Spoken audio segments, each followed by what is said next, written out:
마태복음 11장 1절부터 10절입니다. 오늘 본문의 배경이에입니다. 11장 12장은 마태복음의 세 번째 이야기를 소개합니다. 예수님의 하나님 나라 초청에 대한 사람들의 거절과 불신앙의 이야기를 다루고 있습니다. 오늘 말씀은 침례 요한을 통해 사람들의 왜곡된 메시아 기대를 고쳐주십니다. 11장 1절입니다. 두 번째 이야기를 마침. 예수께서 12 제자에게 지시하기를 마치고 거기에서 떠나셔서 유대 사람들의 여러 거울에서 가르치며 복음을 전하셨다. 예수님은 제자들에게 파송과 관련된 가르침을 주신 후 또다시 전도하기 위해 여러 동네로 떠나셨습니다. 세상으로 파송한 제자들의 복음 전파 사역과 그들의 치유, 기적 사역에 대한 내용은 빠져 있습니다.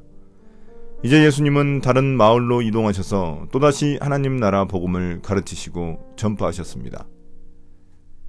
11장 2절부터 10절입니다. 요한이 기대했던 메시아.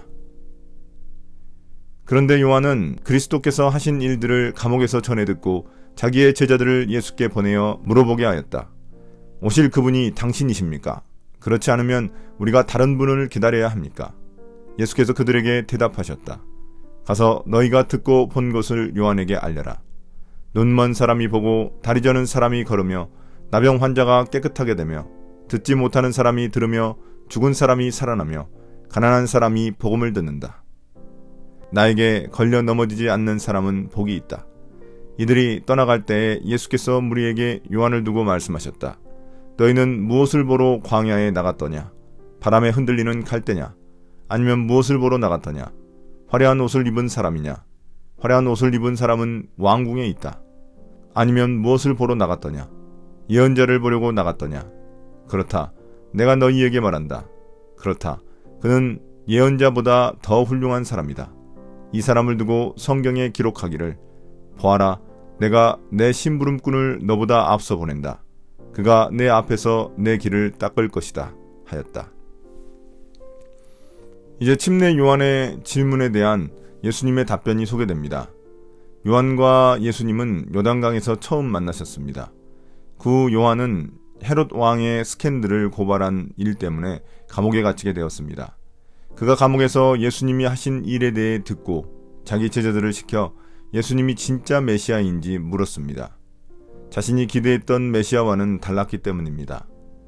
요한은 예수님이 메시아로서 그 즉시 악인을 심판하시고 자신과 같은 의인은 구원해 주시리라 기대했습니다. 그러나 그렇게 하지 않으시는 것을 보며 의심하게 된 것입니다. 이에 예수님은 요한의 제자들에게 직접 말씀하지 않으시고 하신 일들을 열거하셨습니다. 그 일들은 모두 이사야서에 예언된 것들로서 메시아 시대에 일어날 회복에 대한 것들입니다. 또한 예수님은 요한이 가진 메시아에 대한 잘못된 기대를 고칠 수 있도록 나에게 넘어지지 않는 자가 복이 있다고 말씀하십니다. 이제 요한의 제자들이 떠나자 예수님은 주변에 있는 무리들에게 요한에 대해 말씀하십니다. 예수님은 무리들에게 요한을 따랐던 이유를 묻습니다. 요한이 회개를 선포하고 사람들에게 침례를 줄 때 많은 호응이 일어났기 때문입니다. 예수님은 요한이 바람에 흔들리는 갈대처럼 우유부단한 사람도 아니며 화려한 옷을 입은 왕궁의 귀족도 아니라고 말씀하십니다. 실제로 요한은 왕국이 아닌 광야에서 살며 한결같이 메시아가 오실 길을 준비했던 자이고 왕의 잘못을 지적할 만큼 대쪽 같은 사람이었기 때문입니다. 예수님은 그런 그를 예언자보다 더 훌륭한 사람이라고 말씀하십니다. 그가 말라기 3장 1절의 예언처럼 메시아를 준비하는 자이기 때문입니다. 오늘의 묵상 포인트입니다. 첫 번째, 예수님은 어떤 분입니까? 예수님은 침례 요한의 기대와 다른 메시아였습니다. 그들이 말씀을 잘못 이해하고 있었던 것입니다. 말씀을 내 욕망이나 기대에 비춰 잘못 이해하는 경우가 많습니다.